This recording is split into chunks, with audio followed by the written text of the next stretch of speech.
జిల్లాలో ధాన్యం కొనుగోళ్లు, లిఫ్టింగ్ ప్రక్రియలో జాప్యం లేకుండా రైతులకు ఇబ్బందులు కలగకుండా చర్యలు తీసుకోవాలని జిల్లా కలెక్టర్ ప్రతిమా సింగ్ అధికారులను ఆదేశించారు. కోడిపల్లి మండలం మమ్మద్నగర్లోని శ్రీనివాస ఆగ్రో ఇండస్ట్రీస్ రైస్ మిల్లును సందర్శించిన కలెక్టర్ ధాన్యం కొనుగోలు నిల్వలు, రవాణా పరిస్థితులను పరిశీలించారు.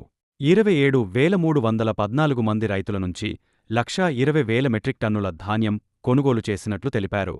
13,099 మంది రైతుల ఖాతాల్లో 150,82 లక్షల రూపాయలు జమ చేసినట్లు వెల్లడించారు. రోజుకు సుమారు 600 లారీల ద్వారా ధాన్యం రవాణా జరుగుతోందని, కొనుగోలు చేసిన ధాన్యాన్ని వెంటనే మిల్లులకు తరలించాలని అధికారులను ఆదేశించారు. రైతులకు ఎలాంటి ఇబ్బందులు కలగకుండా కొనుగోలు, రవాణా ప్రక్రియలను సమన్వయంతో నిర్వహించాలని సూచించారు. ఈ కార్యక్రమంలో నర్సాపూర్ ఆర్డీఓ రామకృష్ణ, జిల్లా పౌర సరఫరాల అధికారి నిత్యానంద్, డిఎం జగదీష్, తహసీల్దార్ కృష్ణ తదితరులు పాల్గొన్నారు.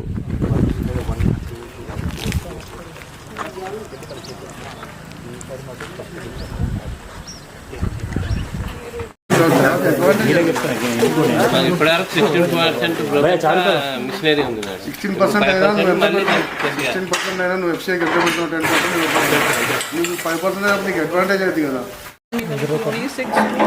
10 అంతే.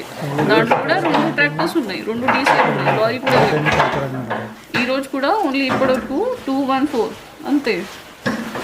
మిగతా ఇప్పుడు అయితే మేడం ఒక 4 బండ్లు అయితే మేడం. అంటే ఈరోజు మా జిల్లాలో కూడా డిఎం గారు చూసుకొని అలాట్మెంట్ ఇస్తున్నారు అందరికి.